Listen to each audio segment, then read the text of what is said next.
دڵخۆشم لای دەچی وەکو ئەوڕۆکەدا برێم پیرۆزە میهرەبانیەکەی دووپەنجە لە شاری هەولێر و لە هەموو کوردستان.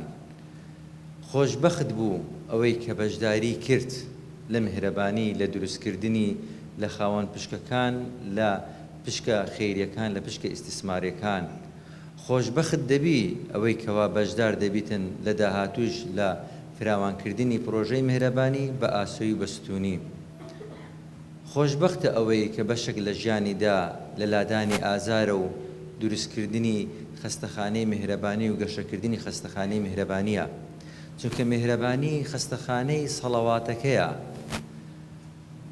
ئەلحەمدولیلا تانیمان بە پشتوانی خوای گەورە هەر هەمومان بەیەکەوە بە موهەندیس و بە دکتۆر و بە یاسایی و بە دوکاندار و بە کاسبکار و بە ئافرەتی ماڵەوە شتێکی دروست بکەین کە شانازی پێ بکەین لە ڕۆژی قیامەتێ کاتێک بچینەوە لای خوای گەورە بنین خوایە جان تەمەنمان ژیانمان ماڵمان سەرف کرد لەوەی کەوا گۆتمانە خەڵکی لێدەن سەڵەواتی لێدەن.